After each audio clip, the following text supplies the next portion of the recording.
Hey everybody, welcome into the Minnesota Vikings postgame show presented by FanDuel as we will break down a game that every single one of us thought the Vikings were going to lose, and then they didn't. So let me give you the FanDuel question of the day, and then we'll start to break down everything that happened between the Vikings and Browns. Here's the question: is going into the day, the Vikings were minus 160 to win at least 8 games. Give me a 1 to 10 chance now that the Vikings can win 9 or more this year after what you've seen and knowing that they now get a bye week to try to get healthy. So let's start from the beginning and break it all down. At the beginning of the game, there was something curious that started with the Vikings. You're looking around, you see Jalen Nailor, check. Justin Jefferson, check. TJ Hockenson, check. Jordan Mason, check. Wait a minute. Jordan Addison not out on the field. And then ESPN's Kevin Seifert reported that it was a coach's decision to not play Jordan Addison to start this football game. And I assume we'll find out more. And if you guys in the comments see Kevin O'Connell's comments from social media, please let me know what he has to say. I'll keep an eye on it myself about Jordan Addison not playing the beginning of the game, but he sure did play the end of the game. Jordan Addison coming through with a game-winning touchdown on a spectacular route, a great throw by Carson Wentz, who led a 9-play drive to close that out and hit Addison also on a key third down that they converted on a great play call by Kevin O'Connell. And one thing you could say about Kevin O'Connell is that when his quarterbacks need a game-winning drive, my goodness, they know how to get it. And that's where they show that one-score game graphic that we have all become very, very familiar with. The one-score game graphic has basically been did you know Adam Thielen's from Mankato? Did you know that Kevin O'Connell has won a bunch of one-score games? But when the Browns went 3 and out and then stopped the clock for the Vikings, they did him a huge favor and they gave the ball back. And the Vikings get a big run from Jordan Mason, and then they complete passes to TJ Hockenson, who had largely been a ghost in the game. And you wonder, where was some of that throughout the contest? But Hockenson gets a few big catches. Justin Jefferson, who can make any quarterback into Joe Montana at times, did it again against Denzel Ward down the sideline. He leaps up and mosses Denzel Ward to put them at least in field goal position. They complete another pass to Jordan Mason. He doesn't get out of bounds, forcing the Browns to use one of their timeouts that they didn't have in the final drive, and then convert the third down, throw the touchdown, win a hideous, ugly, gnarly, grotesque football game that the Vikings had to find any possible way under the sun to win. They had to beat the Cleveland Browns on this day, no matter how.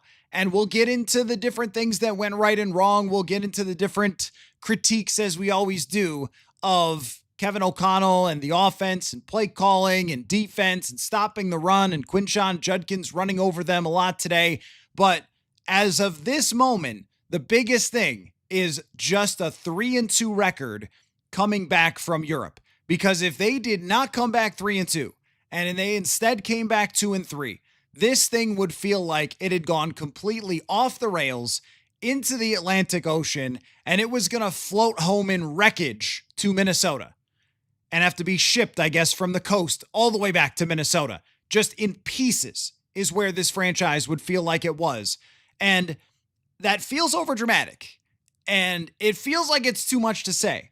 But when you look at what's ahead, even if you get everybody back and feel great about yourself, coming back at 2-3 and then having to play the Eagles and the Chargers and the Lions and et cetera down the line, it would have felt like way too much. It also would have felt like if you can't beat Dylan Gabriel and the Cleveland Browns, no matter how many people are hurt, then who are you going to beat?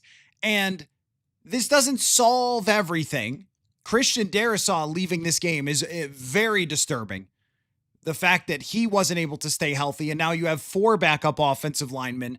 So there's problems that come from today's game that do not get solved by the snap of the fingers when they return, but they get an entire bye week and they have a bunch of players, a superstar bunch of players, Cashman and Van Ginkel and Aaron Jones, who could have been, I think, useful today. Those who are down on Aaron Jones, I get it, and high on Xavier Scott, I get it, but they could have used an Aaron Jones out of the backfield, catching passes and not fumbling like Xavier Scott did today.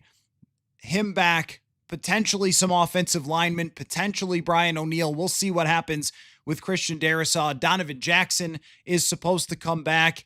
And then, more likely than not, I would say, after watching this game, you have to go back to J.J. McCarthy, but we will get into that as well. But the biggest bottom line here is that if the expectation was shifted after the first couple of weeks to, hey, you should just be able to make the playoffs, let's not talk about the other thing. Let's not talk about the Super Bowl or winning the NFC North or being better than the Lions right now after they lose to Pittsburgh, but you can still be a playoff team. You still have enough talent. You still have good enough coaching, but make sure you beat the Browns, because then I won't say any of that stuff about you. I won't say you have any chance under the sun to make the playoffs if you don't beat the Cleveland Browns. So it wasn't pretty. It wasn't perfect. It wasn't even actually good. They had lots of penalties. They had catastrophic mistakes in the form of fumbles. Carson Wentz deciding that he was Lamar Jackson and he could take on two Browns defenders and try to just run through them. I guess maybe it would be more of a Josh Allen or Cam Newton type of play that he hurt himself on. And we all thought you're getting Max Brosmer at some point. And then Wentz comes back and at the end of the day is walking off the comeback hero with actually a pretty good stat line too. His stat line for the day ends up 25 for 34, 236 yards, a touchdown, and did get sacked 3 times. The Vikings running for 97 yards on 23 carries in this game. So Kevin O'Connell, this game though, there were some moments where I thought he just can't help himself. In the third quarter, when the Vikings got down 17-14, the first play from scrimmage is a double move for Justin Jefferson, which looked like it was one-on-one and had a chance. But of course, Wentz gets sacked. They give the ball back to the Browns. And that was there's the Kevin O'Connell who can't help himself and has to throw downfield. There was another play where Myles Garrett, who was largely not a big part of this game, Myles Garrett chases down Carson Wentz on a 3rd and 17. I think it's the same sequence. And again, you're like, can't help himself. Needed to try to convert the 3rd and 17 instead of just dunking the ball underneath, punting it away. But they found a way on defense to toughen up in some of the biggest moments. And that's a major storyline from this game, is that at the beginning, it looks like Judkins is just going to run over them, that Cleveland's going to rack up 200 yards. And Dillon Gabriel did not look that lost, that confused, that flustered. He actually looked like he was pretty well in command and he was pretty poised. And he throws a couple of touchdowns and they get a couple of good drives going.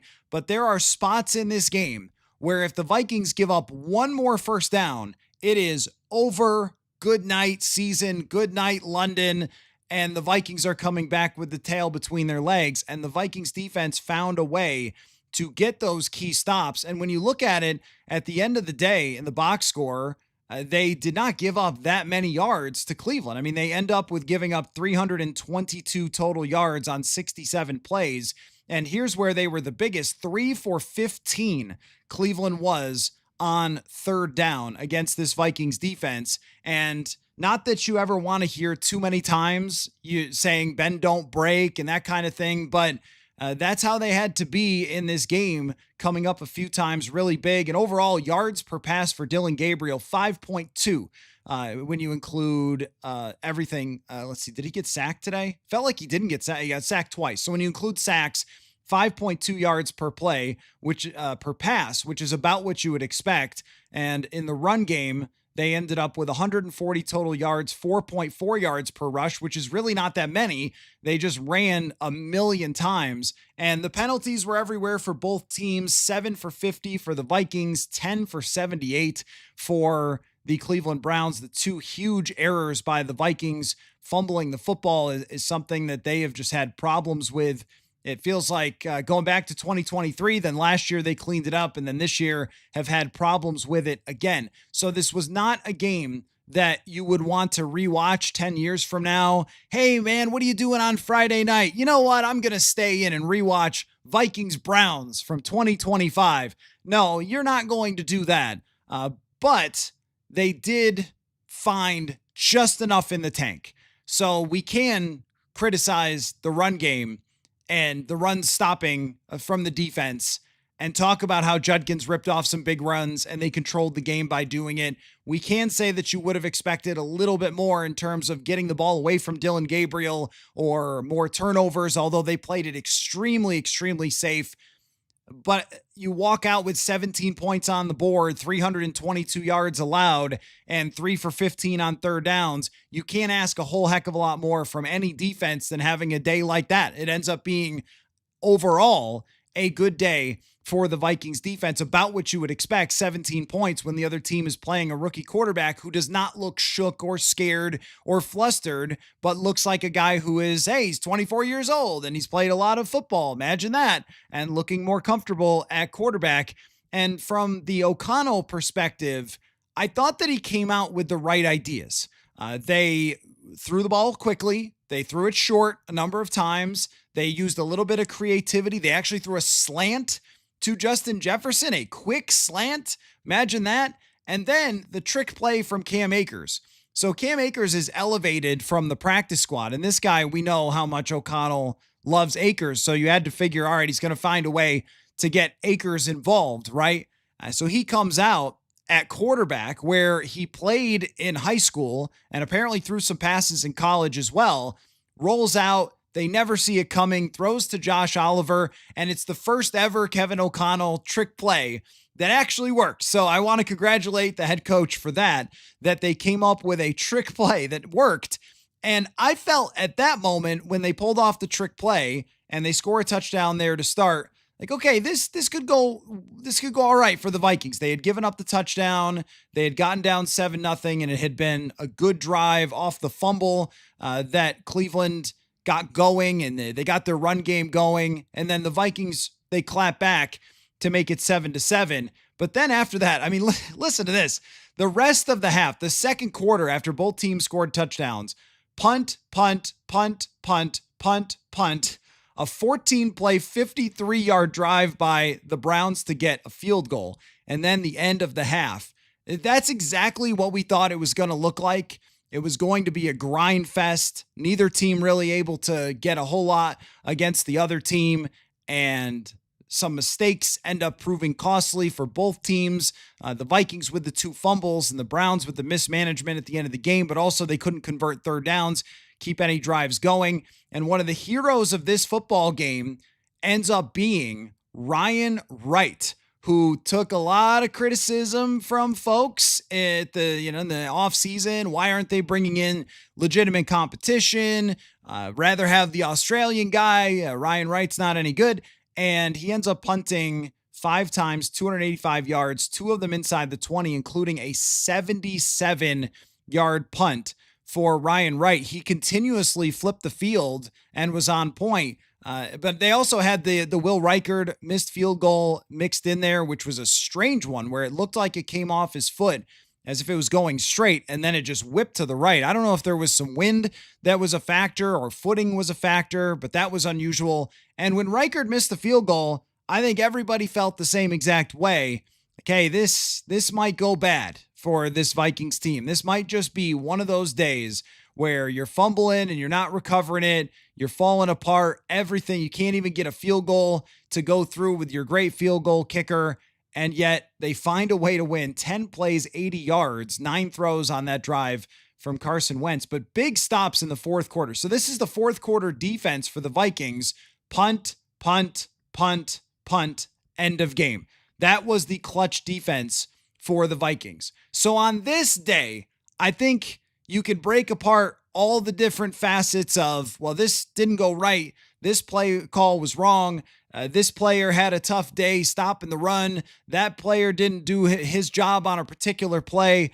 But this is one where when this team is so banged up, and by the end of the game, think about this for Carson Wentz. At the end of the game, Carson Wentz is going under center with Myles Garrett, Malik Collins, Mason Graham on the other side to chase after him.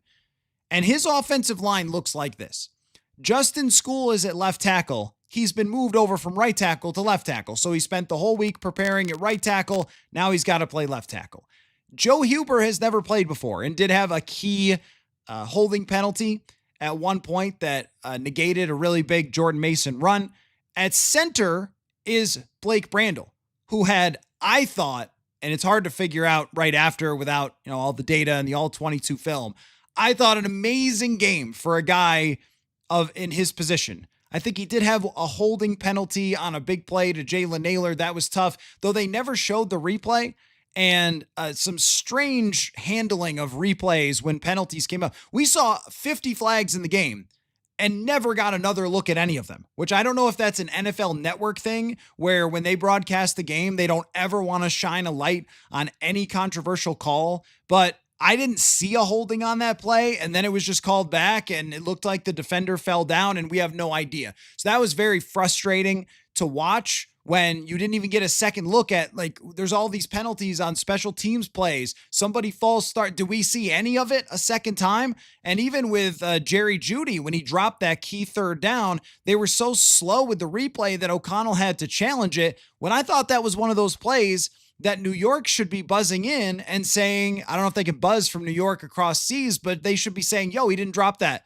You don't have to challenge it. Or he didn't catch that. You don't have to challenge it. So that was weird to me with the handling of some of the things there. But anyway, to get back to the line, amazing job by Blake Brandel. The guy's never played center before. He had one bad snap, I think, and Wentz caught it just fine. They handed off and got a few yards, and it didn't matter. It was toward the end of the game.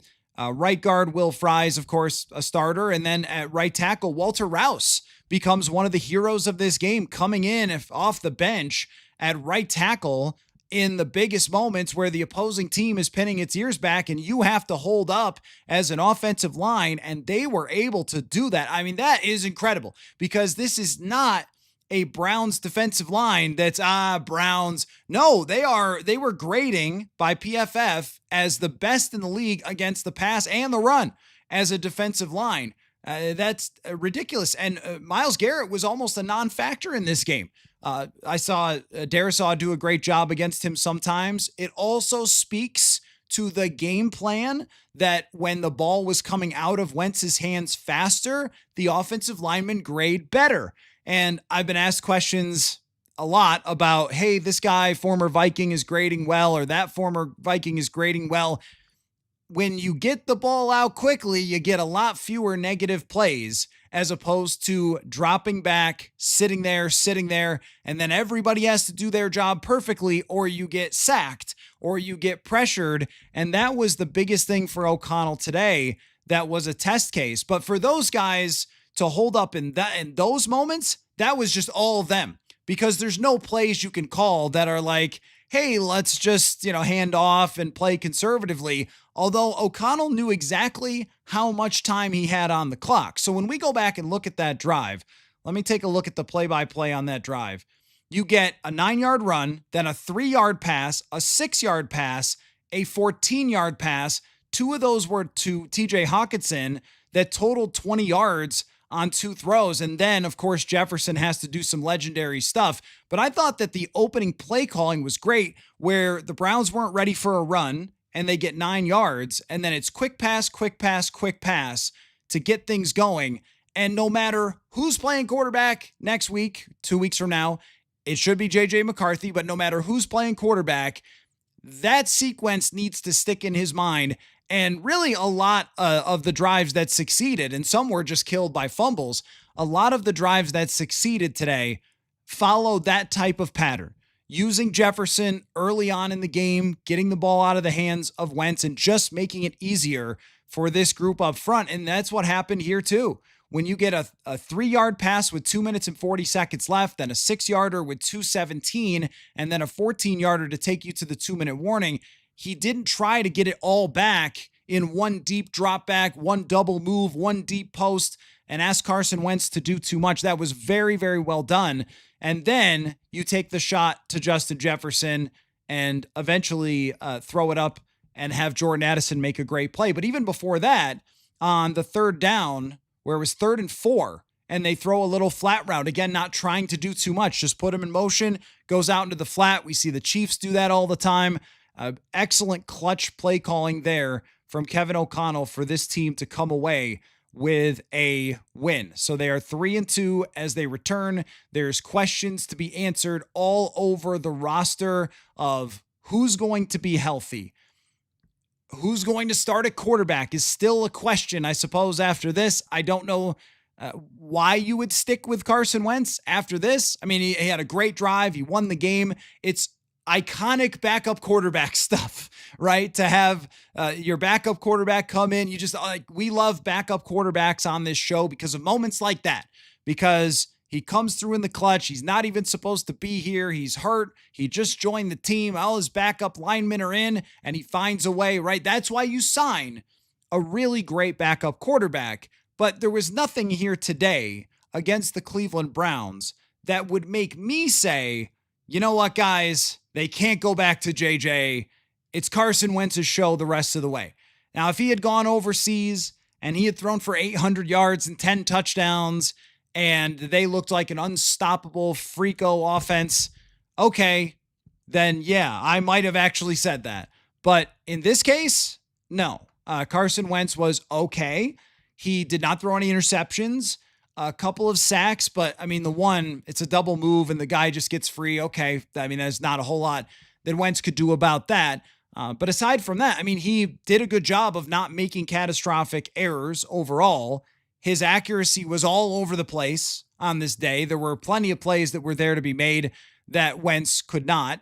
And the screen stuff worked once to TJ Hawkinson, and then there was a brutal tight end screen later in the game that got taken down for a 3 or 4 yard loss. That, I mean, that's not on Wentz, but just, you know, kind of shows you where they're at with him trying to play it as safe as they possibly could and not feeling like in that moment that they could do a whole lot other than throw a tight end screen. So it's limited of what they can do with Carson Wentz.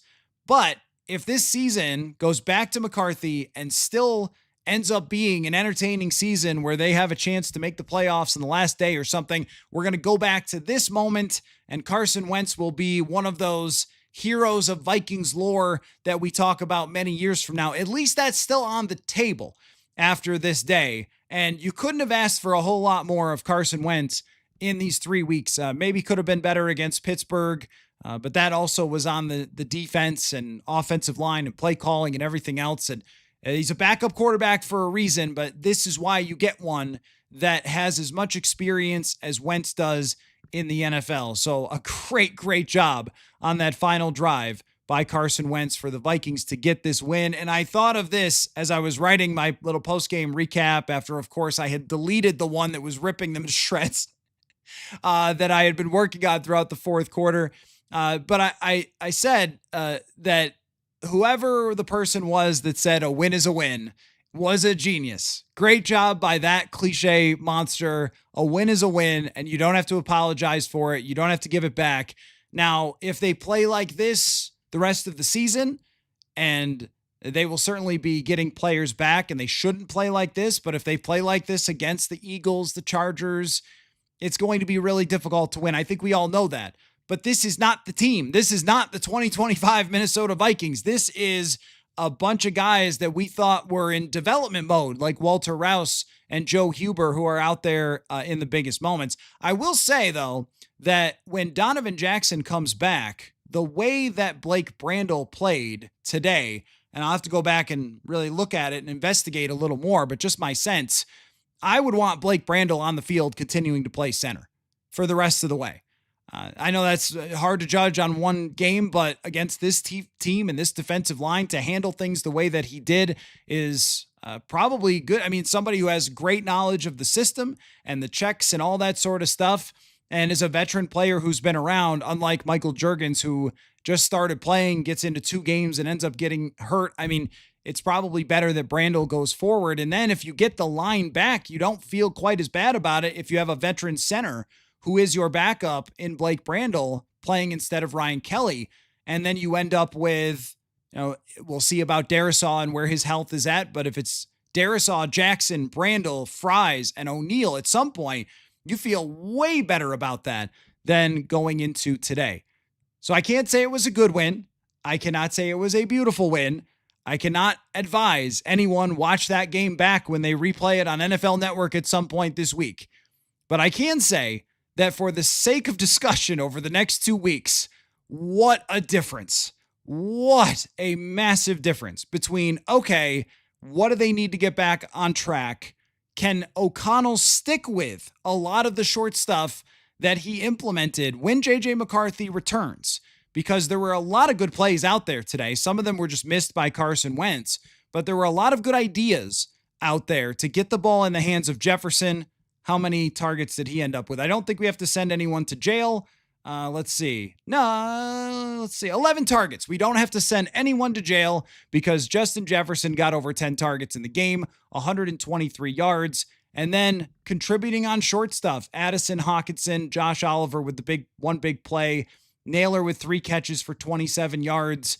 This is what you're looking for, and they could have used maybe a little more out of the backfield today overall and then just in the pass game. But Jordan Mason got banged up, had a fumble. It wasn't perfect, but also had some big runs in this game. So they need the full version of themselves if they're going to still really compete. But at least it's possible. At least it's still on the table. There was no way if they came in at 2-3 that I would have been able to say to you, hey guys, it should be okay. Like they're still in the race, like not at 2-3. 2-3, it would have been give me a match and some gasoline and let's burn this thing to the ground. But at 3-2, it is still on the table. Now, I did want to talk about some other things that throughout the day on the defensive side were concerning to me.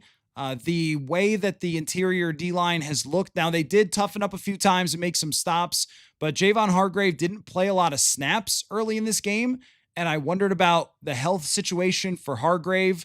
I did think that Dallas Turner contributed. I'm curious to see where that ends up. He had a good rush on Dylan Gabriel that didn't go down as a sack, but I think maybe as a TFL. I think they put it down as a run play. Eric Wilson was kind of all over the field again today. Harrison Smith ends up with 5 tackles, but didn't play at the beginning of this game, which kind of made you wonder what exactly is happening there.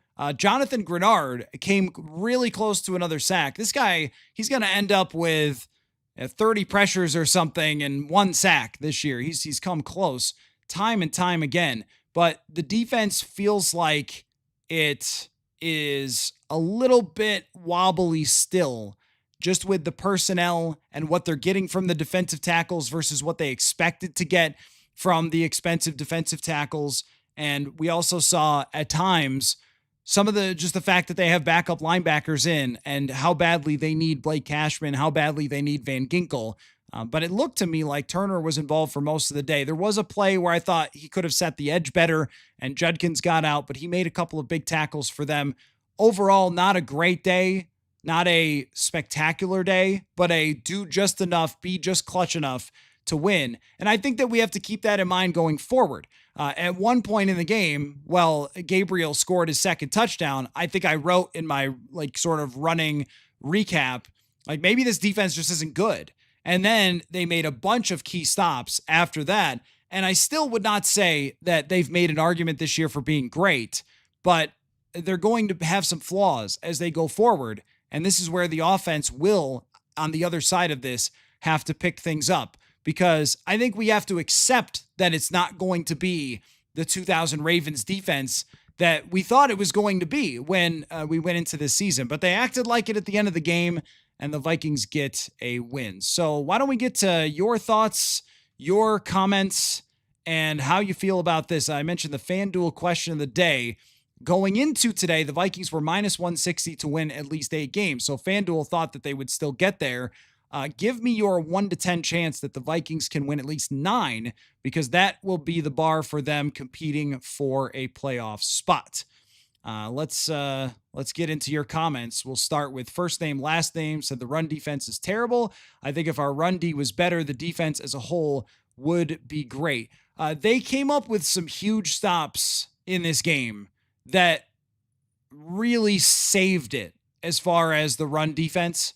Now, I wouldn't use different descriptive language. I mean, giving up a 32-yard run to Quinshon Judkins, like right away, it looked like he had the advantage. There were a couple fourth downs where they could not get a stop on 4th and 1, and they're getting pushed, and Judkins is making plays. At the end of the day, he ends up with 23 carries for 110 yards, which is pretty good. So I would not say that they were secretly great or that your eyes deceived you. And as we go into games against Philadelphia, the Chargers, the Lions, those teams want to run, and they generally do it really well. So this is concerning in terms of the results of how they've slowed the run overseas and then going back to the Atlanta game, because now when you look at the entire season, they did a decent job against the run against Chicago and probably lose that game if they didn't. Then they get destroyed by Atlanta. Cincinnati couldn't do anything, and they were losing the whole game because of the defensive touchdowns. And then these last two games, it was a run-at-will type of situation. You do need to give them credit for huge stops in the fourth quarter on the ground.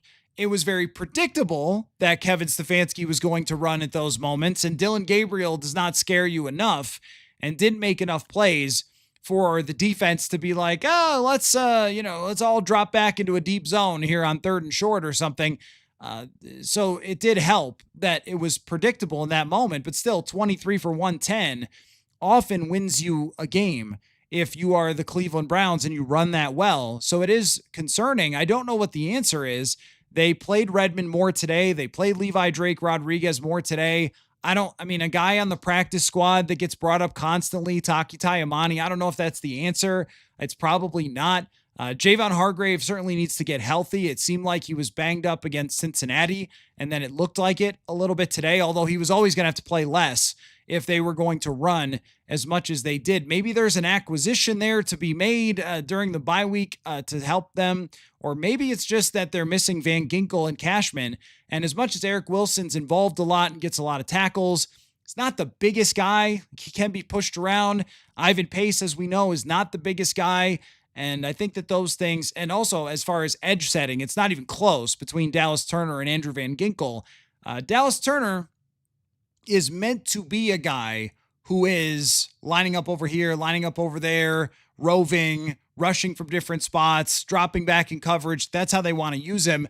Playing 50 or 60 plays, setting an edge every single play is not exactly the plan for Turner. So there are reasons why they have struggled as much against the run, but it's also hard to see a path where you could just snap your fingers and all of a sudden that is fixed. So the run defense does remain an issue as they go into some really tough games here.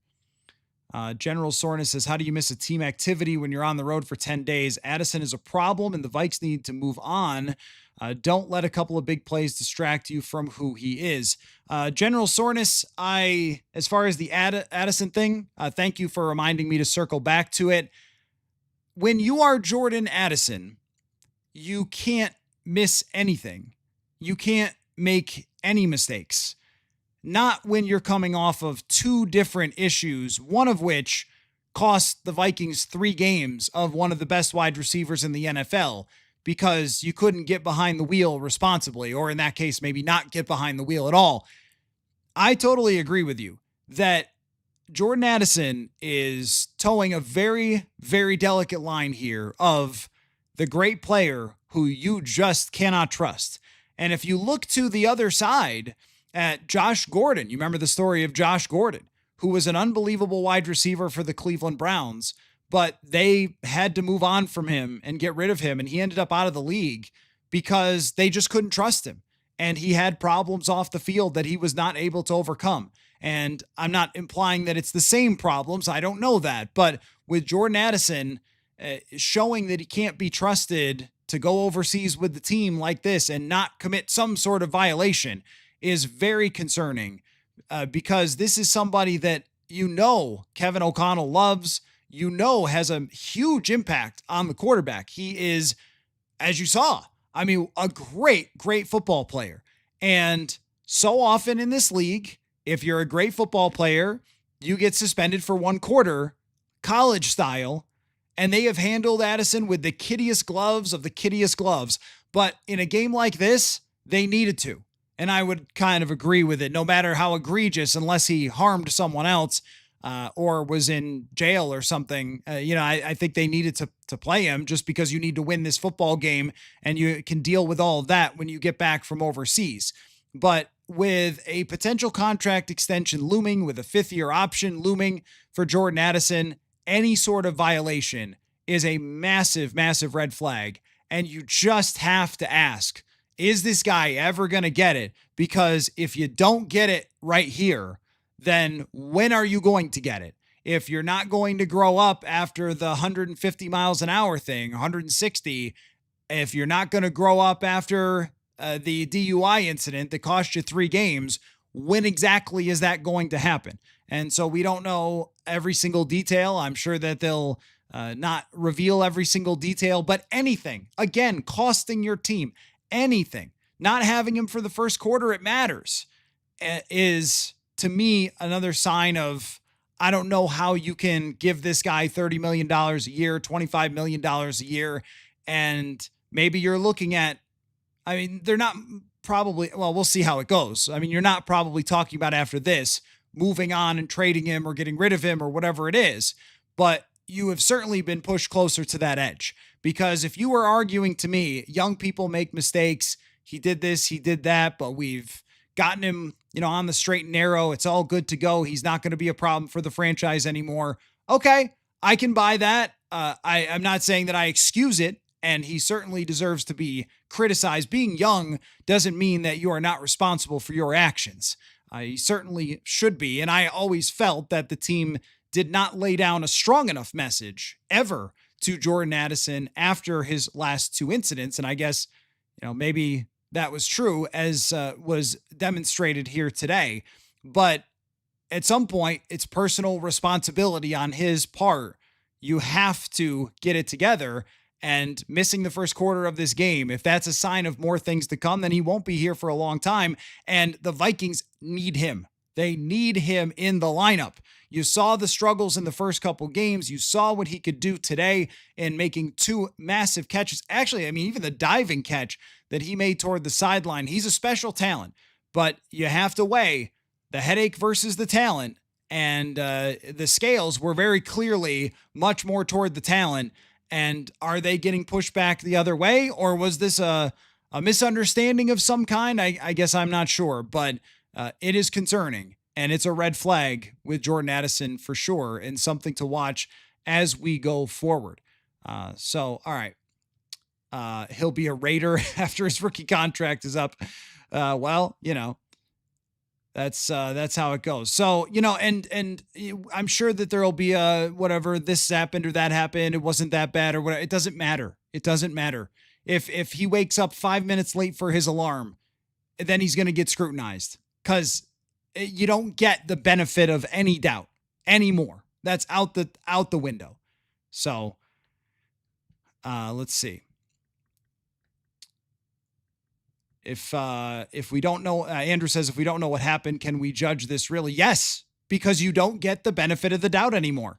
If this happened for the first time, there was no incidents, there was no background, there was nothing in the past, then I would probably say, geez, it's a silly mistake to make. And maybe it was something to do with being overseas or whatever. It's not, he doesn't get that. He does not get that anymore.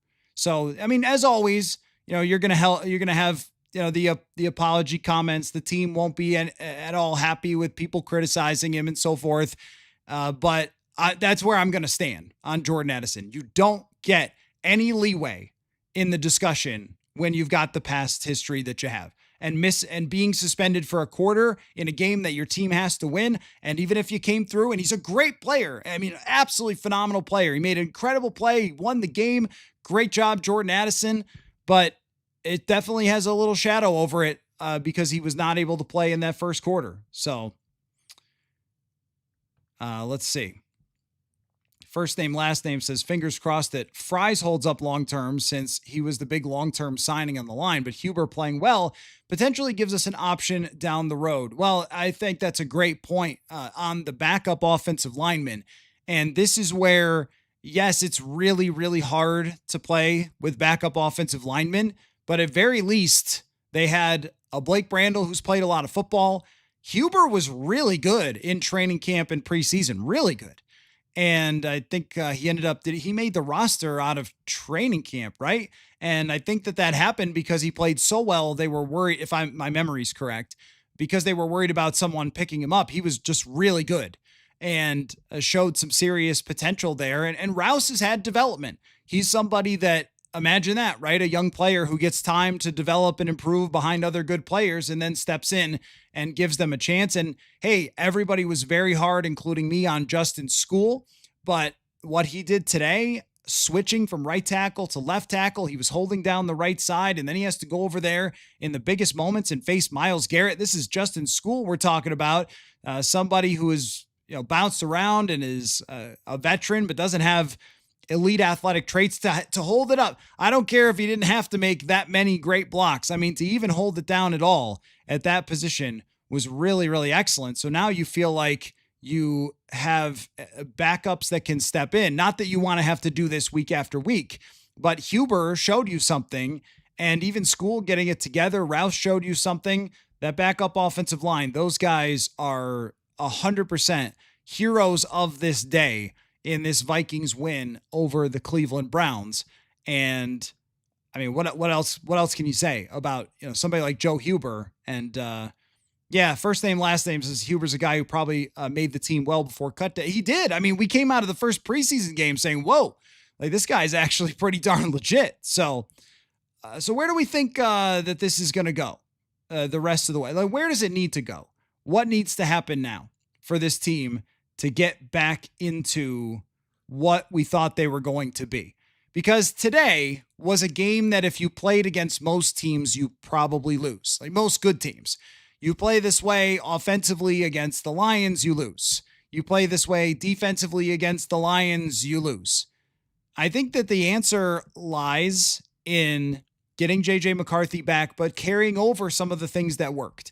Because this is a defense that was very, very good in the Cleveland Browns. Coming in, they had played as well as anybody, and some of their numbers as far as points allowed were not telling because the offense had given up the ball a bunch of times, and Detroit ends up with 34 points, but a pretty unimpressive overall offensive performance against this Cleveland defense. And the Vikings find a way to beat them. And I think that does say something about this type of strategy working. And this is a weird thing to say, but with the punter playing as well as he is, I mean, you can actually start to have a little bit more of a run and short pass mentality. And look, it's something that I am so impressed by San Francisco and the way that they beat the Rams on Thursday night. And this reminded me of that. I wondered as that game was going on, Kevin O'Connell, are you watching?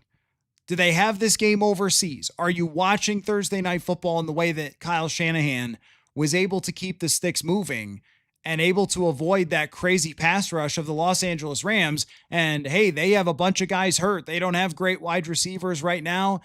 They have a backup quarterback in, and they found a way to beat the same team the Vikings lost to in the playoffs with that same defensive line because the ball came out quickly. And as we talk about these offensive linemen stepping in, well, you know who you're also allowed to help is Donovan Jackson.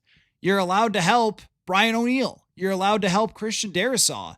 And that this line might not ever be back to 100% with the way that things have gone wrong for them and the injuries. And we'll see what happens with Darrisaw and where he ends up at. But they may not ever be back to 100% all season long. So this mentality should not change of getting the ball into Jefferson's hands quickly and occasionally looking for him down the field and trying to hold on to the football more often, trying to ride with Jordan Addison more often. And Zay Scott has shown you something, a bad fumble today, but he's shown you something that he can run with it. I had a couple of good carries today. What did he end up with? 5 for 18. Okay. He had a 9-yard rush mixed in there. The fumble's not great. They kind of missed the block on that one, but still not good. But get Jones back in there, and they may have to be a run-first type of offense. I think that they are able to do that.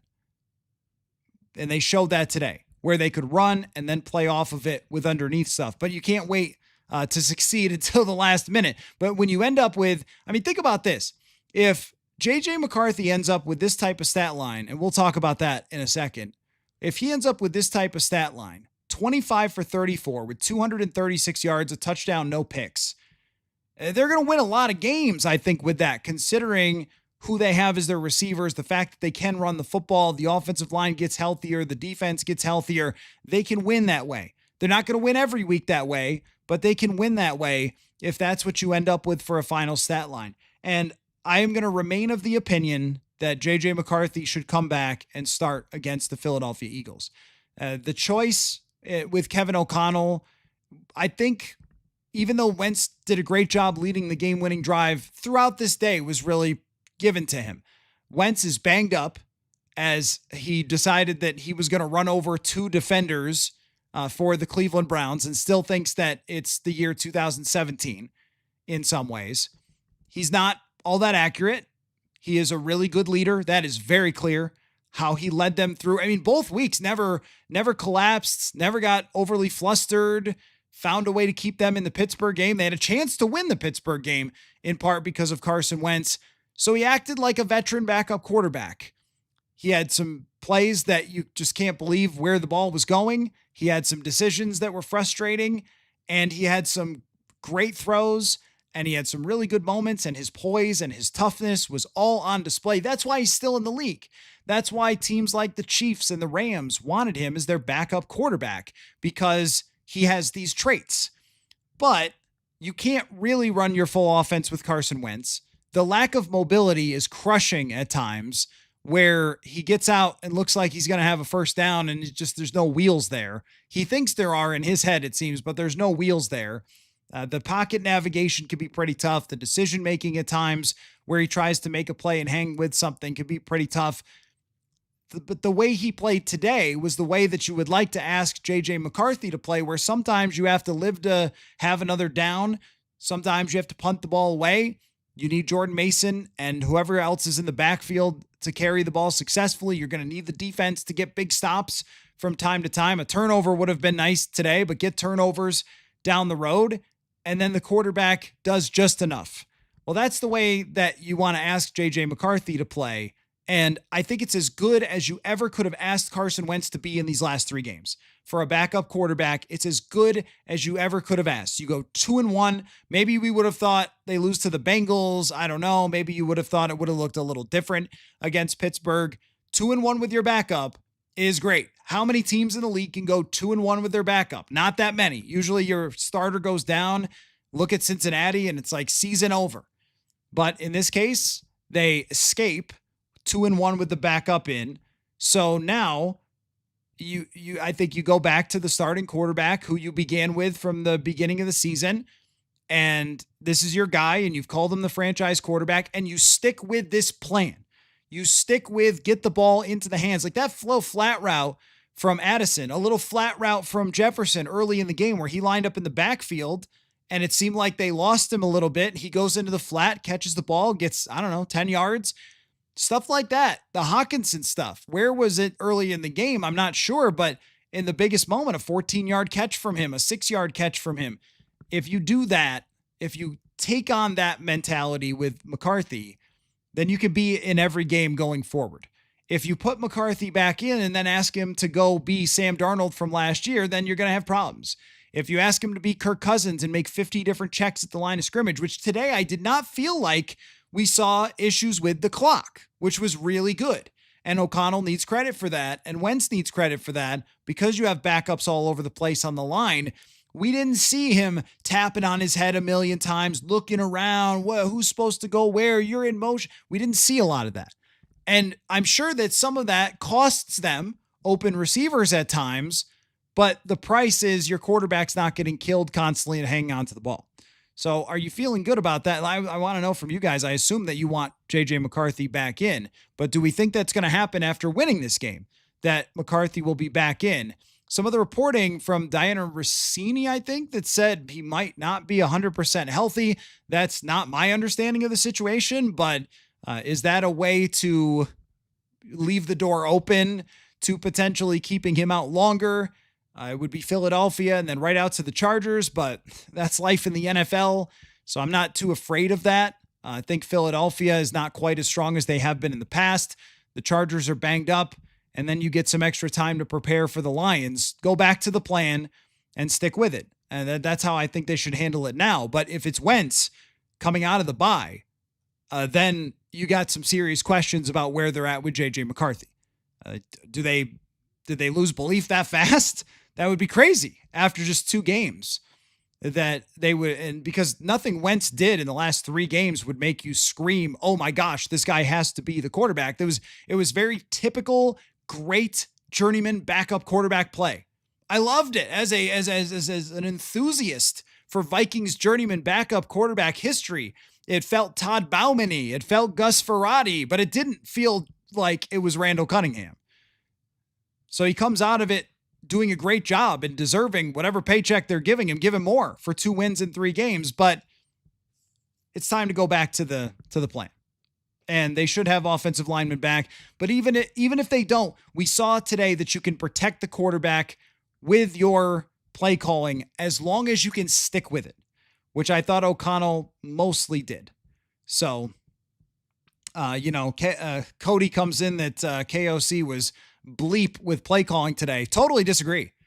I totally disagree. I had a lot of criticisms coming out of the Pittsburgh game. I thought he nailed it today. I thought he mostly nailed it today. There were a few times a tight end screen that gets blown up. Didn't love that.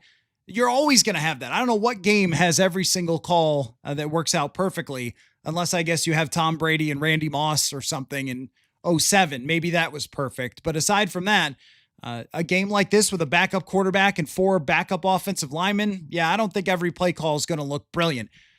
But I thought the overall concept was right. And KOC also can't control that his 2 running backs just put the ball on the turf, that he actually was running the ball. And there was a run on 2nd down, for goodness sake. No, I thought he nailed it. And then when you're talking about the clutch play calling, nailed it at the end of the game, knowing you don't have to get it all right away. But also Cleveland was playing back. They were playing a kind of a prevent type of defense, and seeing that, knowing we have 2 minutes and 47 seconds and timeouts. Let's take a little bit of profit here underneath. Oh, that was great. And the 3rd down play call was great. No, I don't see that today. I think that just gets said after every game. And there are some games where I didn't like the overall mentality this year. And other times, like today, I thought that they did really well with that. Marley says Wentz is bad, but McCarthy clearly needed a full year of sitting behind a veteran quarterback to learn the offense, fix his footwork, and learn the timing. Obviously, the injury last year derailed the plan. So you might be right. And if he does not play against Philadelphia, then you are right. And that's exactly how they must feel, is that all that stuff, the technique of that he tried to learn in the offseason and all that sort of stuff, that it just didn't stick when he got to the actual games. But he only played 2 games. And, well, one of them was a total catastrophe. The other one ended in a last-second victory. And I didn't think that everything against Chicago was bad that he did early in that game that wasn't working. I thought that was a little bit of everybody. And maybe his footwork isn't perfect, and maybe his timing isn't perfect, and all those things. But sometimes you just have to, and I don't know how KOC is going to feel about this, but sometimes you just have to play the guy. I mean, he's been practicing all year. It's just like having a rookie quarterback playing, except for he has way more knowledge, and he started at the beginning of the spring. I mean, he should be at a point mentally where he can get under center and play in this offense. And if he's not starting, then that means that there's a problem. And that means that KOC agrees with you, and that he thinks that he's going to have to treat this year like a redshirt year. If that's the case, then it's hard to see, going back to that FanDuel question of the day, which was, they're minus 160 coming into today to win 8 games. I think that'll even improve, or maybe they were assuming that they would beat the Browns. So I want your chances that they win over 9 games still. I think with Carson Wentz playing every single week the rest of the way, if that's how they wanted to do it, it's going to be very hard to get to 9 wins. I mean, you're barely squeaking by the Browns, and he did a great job at the end of the game. He did a great job not getting a strip sack, not throwing a pick 6 or anything that would have been super costly. But it was backup quarterback play, and that's only going to take you so far. So if they end up with Carson Wentz continuing to start when they come out of this bye, first of all, I guess I'd be surprised because it's not like Wentz did anything through this run that would make you say, oh, yeah, well, they can continue to win. But it would be very telling about J.J. McCarthy. I think that he needs to play football. And unless he's a danger to himself, then he should be out there playing. And I also think if you give him some of these same concepts, some of these same ideas, the quick slant over the middle to Jefferson, the flat routes, the little quick out to TJ Hawkinson, that sort of stuff, the running game, the offensive line getting healthy, then you're going to be in a better spot. So the update on Darisaw was that he was okay, but they had him on a snap count. Okay. Well, that makes sense. You're always concerned when you see that guy go out, but a really good job by the backup offensive lineman. I'm sure that was really tough to actually take him out of the game on the snap count. Steven says the ceiling is limited with Wentz. Even if he had a good offensive line in front of him, we just don't know the ceiling for McCarthy, and we need to know what it is. I think the ceiling, because of his athleticism, because of his arm talent, the physical tools that he possesses, it's pretty safe to say the ceiling is higher. Now, the percentage of chance that you reach the ceiling, that I don't know. That I need to see a lot more of J.J. McCarthy to have any idea. I know that a lot of inexperienced quarterbacks have played bad games before. And, there were, I think, too many people for my liking trying to say, oh, it was actually a good game that he played against Atlanta. It was just everyone else's fault. Okay, well, that wasn't true. But even as bad as it was, that doesn't mean his career is over or he should be stuck to the bench the rest of the season, at least the way I see it. But if O'Connell is not happy with other things that have happened behind the scenes, then I don't know. He should be healthy coming out of this with the high ankle sprain. It's not a great injury, but none of them are, and no quarterback ever plays an entire season feeling wonderful, as you saw today from Carson Wentz. So I think it's time to get back and play, because otherwise it's going to be when then. Because let's say you lose to Philly, but you beat the Chargers. Well, then you're starting Wentz against the Lions. And then let's say you upset the Lions, and then when are you playing him, right? So I think that now is probably the best time because he can get back during the bye week, have the full week as a starter, have plenty of time to prepare, have 2 weeks to get ready for the Philadelphia Eagles, and then go from there.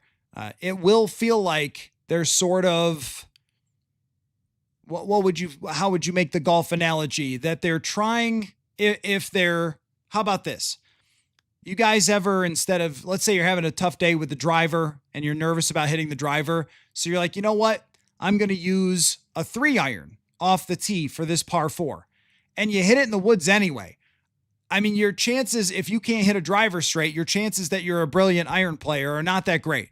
So there's up and downside to playing J.J. McCarthy. The downside could be very bad.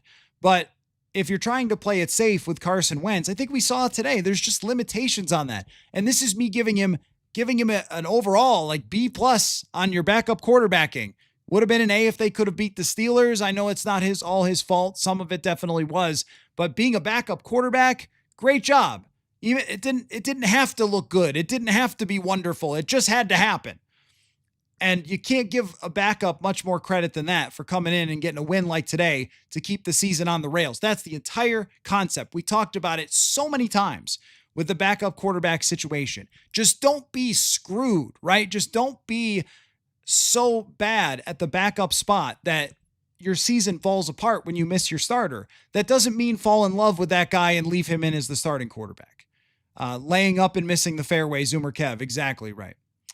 Little bit 54 says, what did you think of Oliver and Hawkinson today? Well, I mean, Oliver catching the touchdown pass was unexpected from Cam Akers, and I'm not really sure in terms of his blocking. I thought he was in there a lot. It felt like he was in there a lot, which I know they needed to do considering just where they were at with the offensive line. He felt valuable to me. I know that he couldn't escape on that little flat route that he catches, and then he gets tackled before getting into the end zone. So he almost had 2 touchdowns. But I thought just coming off of the game that playing him was meaningful. And then Hawkinson, I just want to see more of him all the time because I know that I think it was the color analyst there, Jonathan Vilma, who I know you guys love from his Saints days, But Vilma said something like when they ran the tight end screen, he actually was critical of play calls on both sides. And I appreciated that there were times where Vilma said, I don't think so. And that tight end screen was one of them. Like, I don't think so. That's not the guy that you're looking at as having crazy wheels and getting a tight end screen and running. There was one early in the game that actually hit for O'Connell, and maybe that was in his mind. Maybe it was a similar look. But at the end, there's Hockenson making some plays in the clutch that was really important. And they have to get him more involved early in the game. I think he had a catch on the first drive. There was a tight end screen that worked. And then it felt like for a very long time that Hockenson was not playing. And Kirk Cousins really understood what to do with TJ Hockenson. And I think that Nick Mullins did as well. But I don't know that Sam Darnold ever really did. And we haven't seen that yet from Wentz or JJ McCarthy to be able to find him. And the most common explanation for that is that he just stinks now. And I think in the last drive, you saw that he didn't. He found ways to get open and gets a 14-yard reception. He did it against Cincinnati where he was open and made some plays. I don't think that he's forgotten how to play football. I think if you're asking him to be, the yak monster that maybe we thought he was at one point, or if you're asking him to be a contested catch freak, that's probably not going to happen. But running underneath, running an out route, getting to the middle of the field, those are things that Hockenson should still be pretty useful in doing. And it just needs to happen more if you're going to be a consistent offense. Blinky says, really impressed with Jalen Redmond. Yeah, he's been good all season. He's been a good player for them. They've really found something in Jalen Redmond. And as bad as the run defense was early, it was not in the second half of this game. They did kind of luck out that there was some holding on the tight end at one point, but I guess they would have blown up that play if there wasn't holding, and that's why it was called. But they did toughen up as the game went along, and they forced all punts in the fourth quarter. I don't even know. I can take a look here. I don't even know what was the longest run by Judkins in the fourth quarter when they needed the most. I mean, these drives in the fourth quarter from Cleveland, 3 plays, 5 plays, 3 plays in the fourth quarter after they scored the touchdown to go up 17-14. They stopped Judkins on a 0-yard run, and Hargrave was actually in on that one to start the fourth quarter. That was huge because that got the ball back, and the Vikings fumbled, but it was still big because you can't give up a touchdown there. If you give up a touchdown, the game's over. And then after the fumble, this was the game-changing moment here. After the fumble, the Vikings come out and stop Quinshon. Well, it was a short incomplete pass. That was a weird call. And then there's a 6-yard run for Judkins. And then they sack Gabriel as he tried to kind of escape there. That was maybe where Kevin Stefanski's getting second guessed on his post game, was probably throwing there and stopping the clock. And then let's see, middle of the fourth quarter, they did get a couple big runs. Judkins had a 14-yarder. But then they stopped them on a 2-yard run on 2nd and 10, and then they tried to throw again and stop the clock. Oh, man, I got to say that there's probably some people over on the Cleveland side who are yelling and screaming in their postgame, dude, if you just run the ball and don't throw any passes in the fourth quarter, you might have a chance to actually win it. That's kind of interesting to look back at that because looking at the results of those drives, I thought, well, I guess they must have stopped Judkins, but they kind of didn't. Like, he had some big runs and they only gave them to him on those 2 drives 2 times, and he got 20 yards, and yet they did not continue to go back to him. So they were given some gifts there for sure. But Redmond, you're right. Redmond has been pretty darn good. Ronnie says it's not safe to say that it's higher. I assume you mean the ceiling. No, that's just how this works. That's just how this works. When you have the 10th overall draft pick who has mobility and arm talent, and he's young and he's skilled and he's got a lot of raw talent, his ceiling is higher. That's just a fact. Carson Wentz is what he is. He's been a backup quarterback for several years. The last time he was a starter, he got benched. He is what he is. This isn't going to magically become something else with Carson Wentz. That's how ceilings work. So what we saw from Wentz in these 3 games, that's it. There's no surprise Carson Wentz that's around the corner. And if he plays like this the rest of the season, against good opponents, opponents that have offenses, opponents that have quarterbacks, and are not going to give the game the way that Cleveland did today, you're probably going to win 7 games, maybe 8, even if they get the offensive line back and healthy.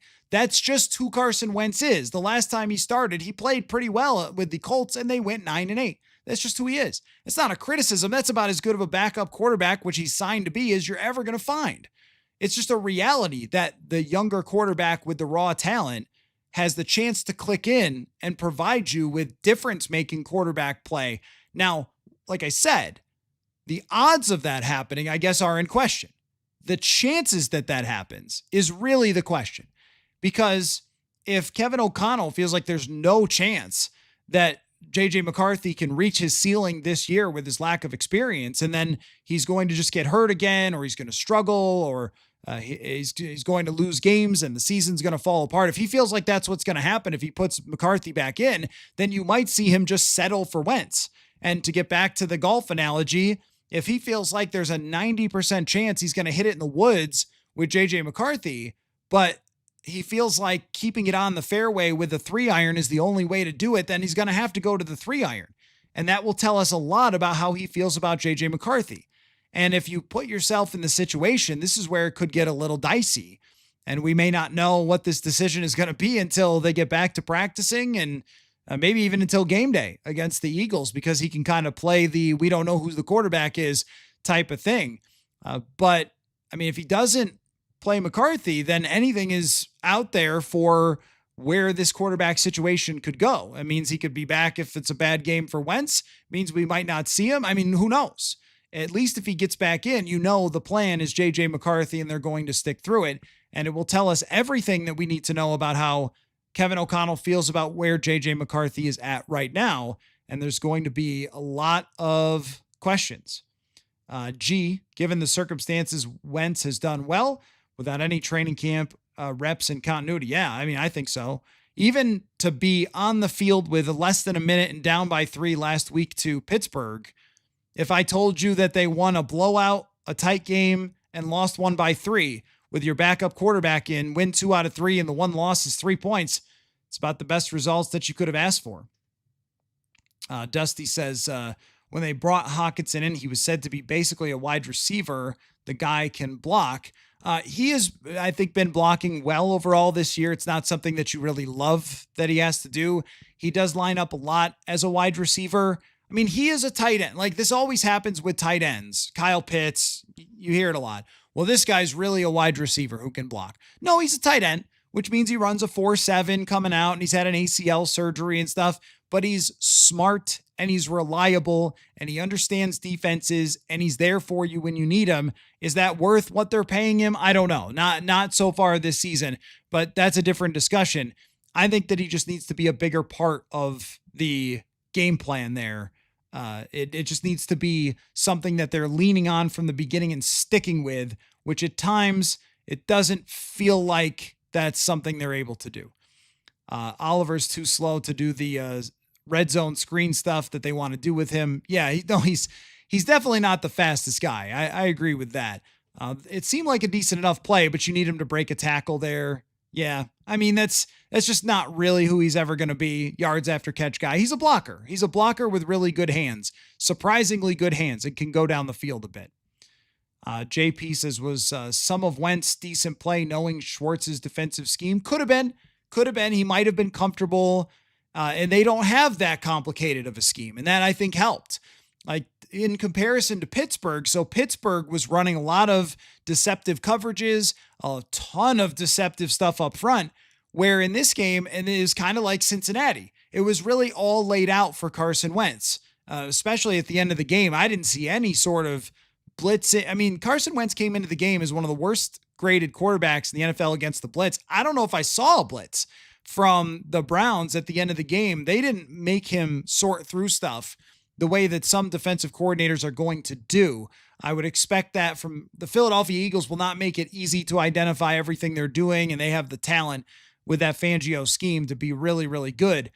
We've seen a lot of quarterbacks struggle against Philadelphia. It's going to be probably a different story Maybe, that's a concern for them with going back to McCarthy. I don't know, but it played a role. I think that's a good observation. It played a role.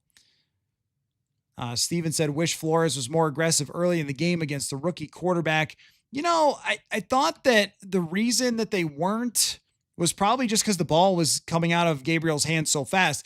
Stefanski, for 3/4 of that game, is sort of putting on a show of how you play that type of game. And I was thinking to myself, like, for this one, if you go sort of choose your fighter, Stefanski has a lot more experience playing this type of football game, this knockdown, drag out, possession game. Like, this is kind of how they won a lot of games in 2019 for the Vikings. It's certainly how they won a lot of 2017 games with Case Keenum in, where it is this. It's running the ball, it's playing field position, it's getting defensive stops, and it's keeping your quarterback from ever really having to do anything.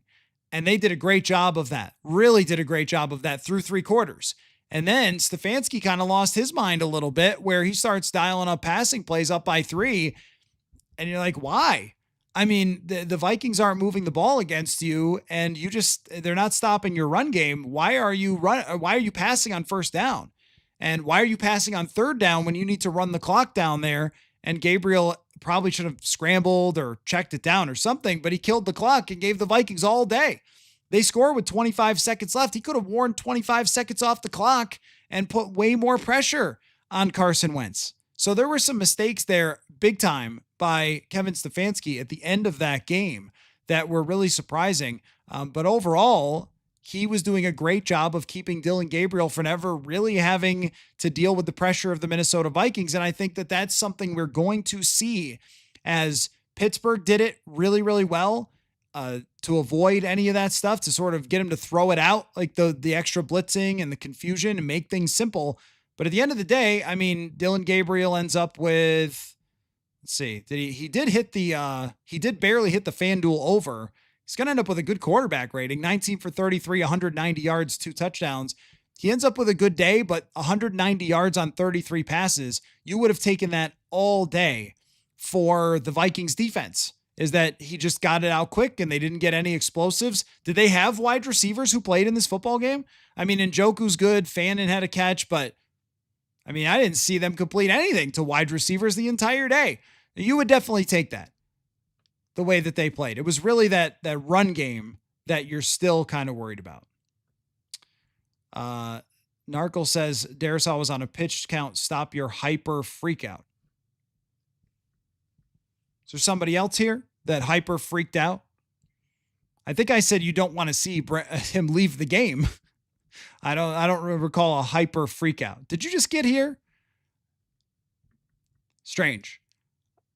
Anyway, let's see. Two Dog Dad said, if it's 6 weeks, then the earliest McCarthy would be back is Detroit.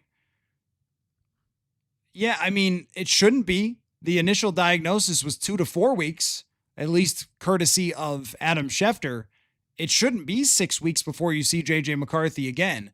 That's why I think in 2 weeks, that if he's not back, then it's something more than just the ankle. Then they don't want to play him yet. They want him to stay behind Carson Wentz. And if Kevin O'Connell comes out and says, look, guys, he got a chance to play and we feel like he's not ready, he could get hurt playing again, and he needs more time, then I guess we have to accept that explanation, because there's probably nobody better on earth that would know than Kevin O'Connell. If it is a coach, I mean, he doesn't feel like he has to be in self-preservation mode. This is a guy who just signed an enormous contract, just won Coach of the Year.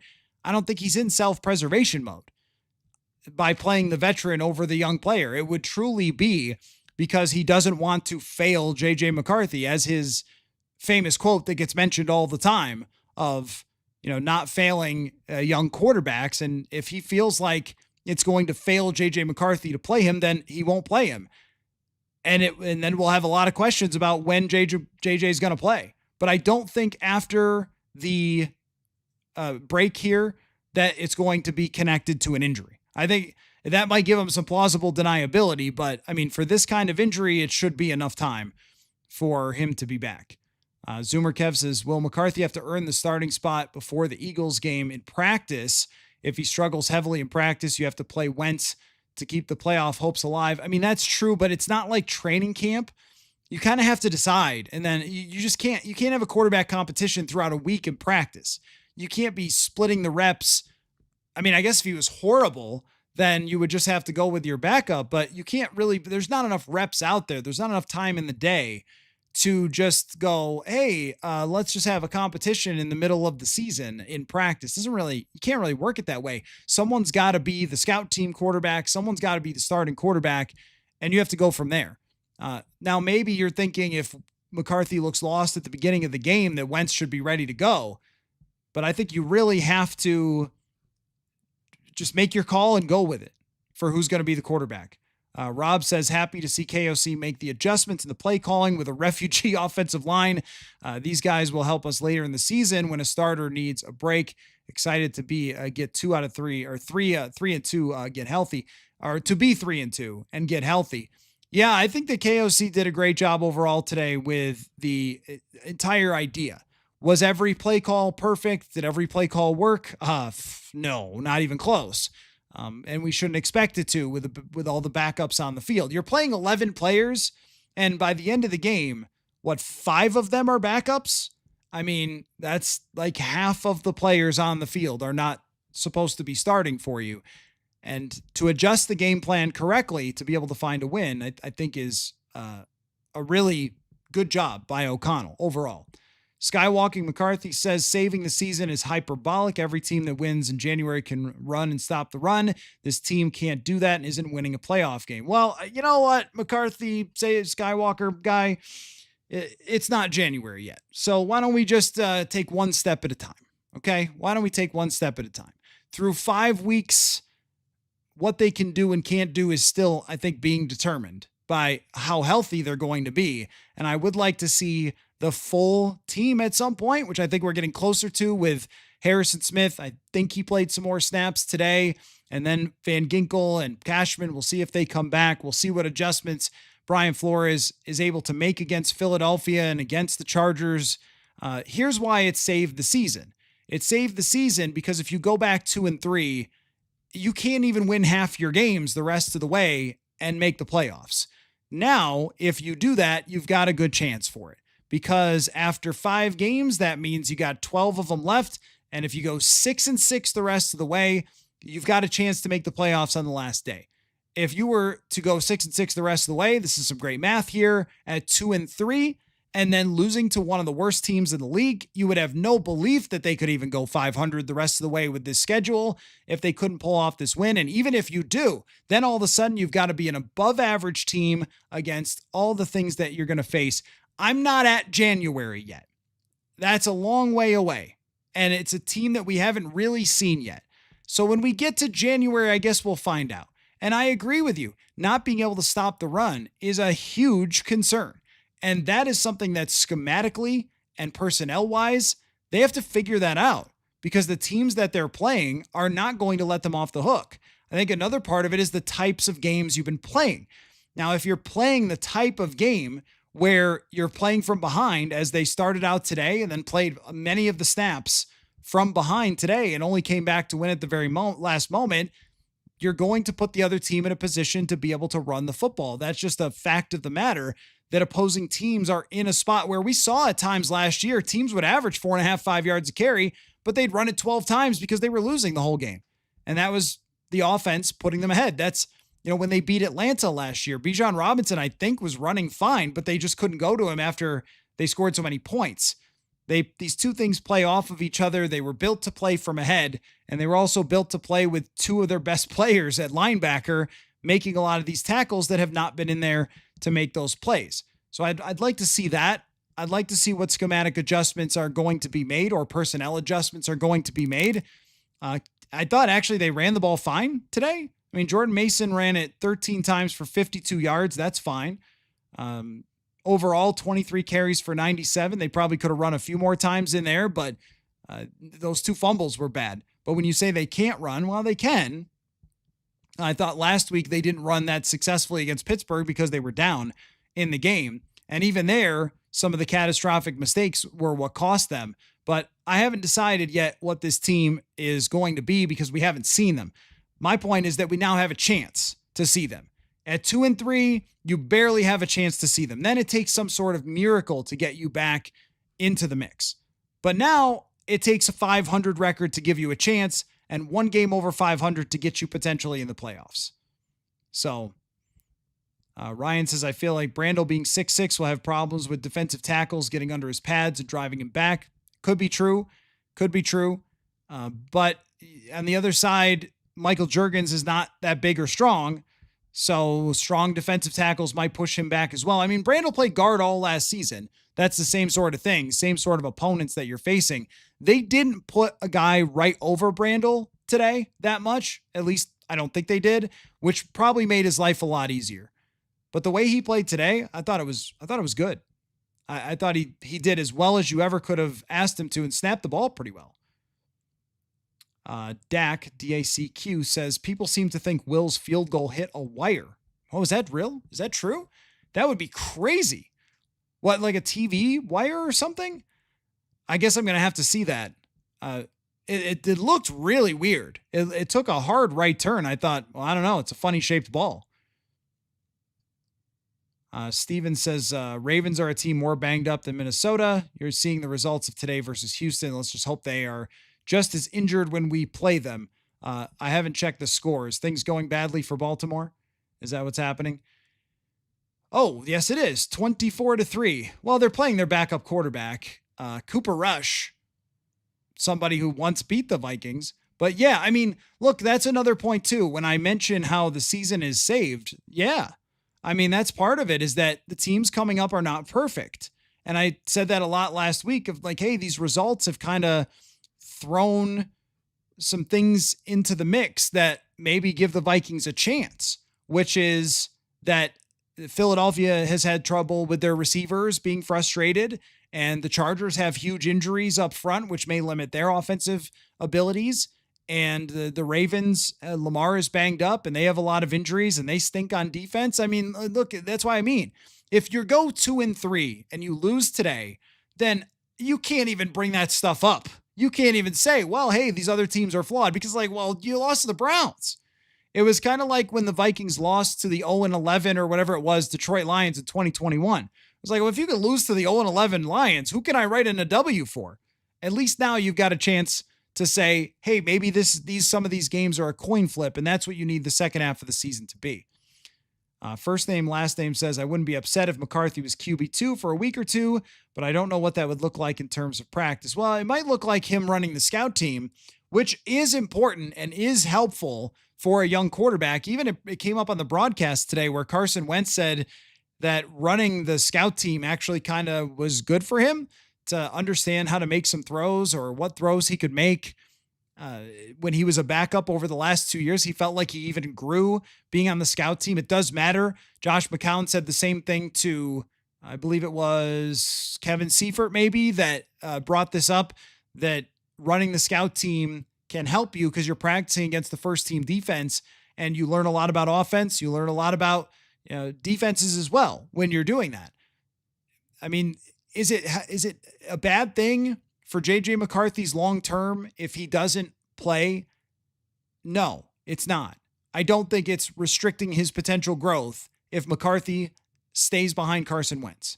I think it restricts the ceiling to the season, and it also just tells us a lot about where they think JJ McCarthy is. More than anything, logically speaking, you name a starting quarterback, you have him the entire offseason, he comes in, he goes 1-1. One game is pretty good, but not great. Another game is absolutely horrible. Okay, that sounds like football. He gets hurt. You expect him to come back.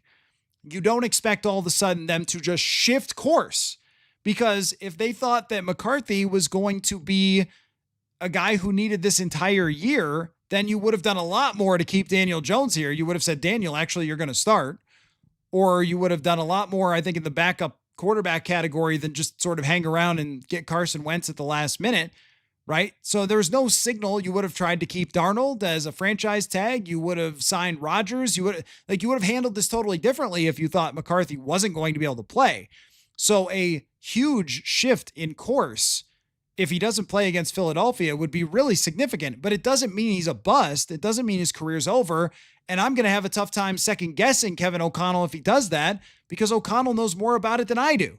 He knows everything about it, in fact, where we only know 75% of it. And he knows the other 25, which would determine. He knows the footwork. He knows where he was truly at coming out of training camp. I thought he looked pretty darn good coming out of training camp, but there might be details that I'm not privy to. He knows the behind the scenes. He knows the health. I don't know the health.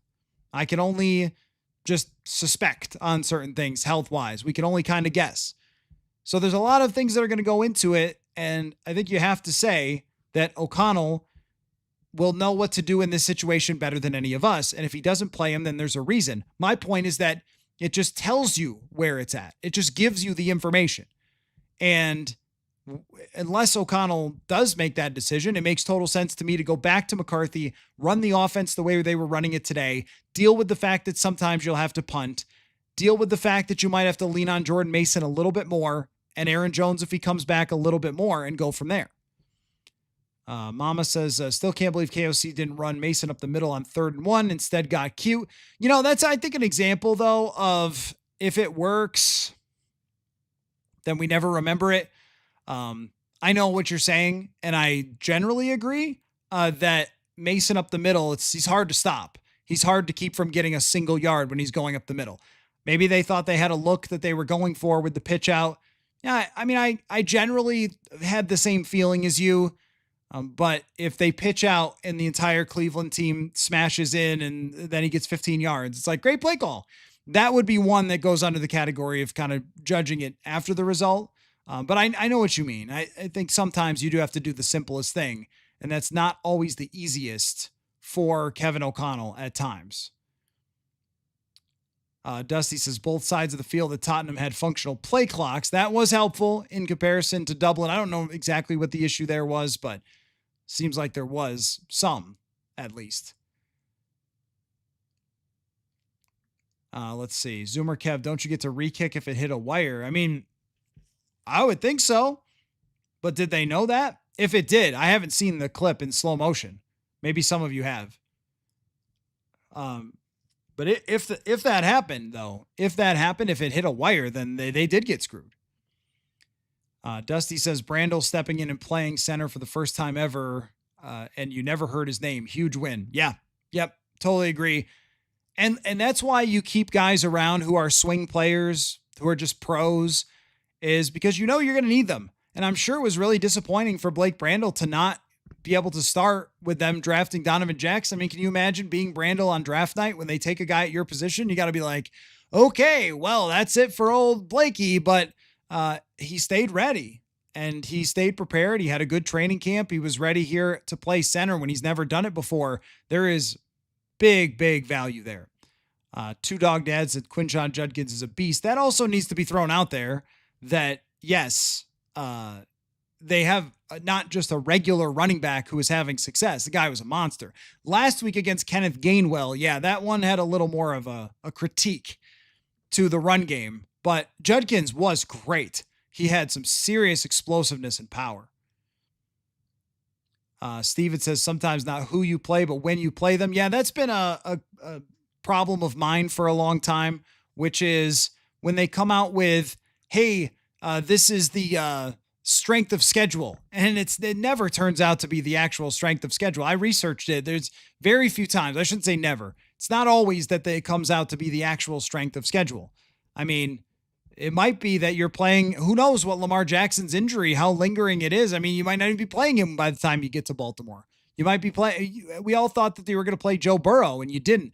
The teams look more flawed because the season has gone on and things have gone wrong, which is what happens. Ryan says, think we should be really happy. We really patched up an offensive line and beat a team with one of the best D-lines in the league. When the starters come back, should be pretty good. Yeah, I think it feels a little bit, as far as the overall sense after this game, it feels a little purgatory-ish, as in, well, yes, like you beat the Cleveland Browns. They're a very bad team. They just got killed by Detroit last week. They got killed by Baltimore earlier this year. They did beat the Packers, though, so they're kind of a team that any given Sunday could show up and beat you. But you kind of felt like you needed to be 4-1 to stay in the race with the Lions, to stay in the race with the Packers in the same way. Packers have that funky tie that's mixed in, so they're not perfect either. That they have, some blemishes on their roster or on their resume as well. So it's a little bit of, you're another team in the NFC. This team expected after 5 games to have shown the world that they were the best team in the NFC or one of the best teams in the NFC, and that hasn't been the case. They are too flawed right now as they're currently constructed to make any argument that they belong in the first tier of NFC teams. But the second tier has a lot of passengers in that second tier. That bus is pretty full. And so getting healthy out of the break, and we'll see what happens at quarterback, but getting healthy out of the break gives them at least a chance to emerge among that bus full of second tier type of teams. Let's see. Steven says, we all get to see May in year 2 in a big time situation tonight in Buffalo. Would like to see if he has it. Tough situation to ask if he has it against that team in Buffalo. But yeah, you're right. I'm curious about him. Jude says, congrats to Ingram Dawkins for his first career sack. Yeah, I mean, Ty Ingram Dawkins is another guy that they've developed at that position. And that's the thing about the run defense and the interior D-line is when you look at the way that the young guys have played, and I have to go back and see about Levi Drake today or Jalen Redmond, but overall with those three, those look like 3 young promising players who could be part of a D-line rotation for quite a long time. I mean, I think that Ingram Dawkins was somebody who had raw skill coming out that they really wanted to try to mold. And they've done that through the offseason where he could be a legitimate contributor. And now I guess you're wondering about, did you overspend on Allen and Hargrave? Or as the season goes along and you get ahead in some games, will they get key sacks and then we'll all feel differently? Because after Chicago, they had put up 11 pressures or something between them. And I remember trying to look back at any other time that Vikings defensive tackles had put up that many pressures. So these things can change over a season. But as of right now, you're feeling actually better about the younger players than you are some of the guys that you spent the most money on. Let's see. First name, last name says, what KOC does will tell us how close the team thinks McCarthy is. Yep, that's right. That's exactly how I think of it. And that doesn't mean that if he doesn't play, that McCarthy's career is over and they need to trade him to the Raiders. It means that they're going to develop him slower on his timeline and not force his timeline, which everyone would have loved that idea a long time ago, but maybe not now because they want to see McCarthy. And I've never been afraid of developing a player. I've probably been very snarky about it this year. Like, oh, imagine a guy gets in his second year and does something, developing. Look at that. But it does, I think, change the expectations for the season of where we think that this team can go with Carson Wentz.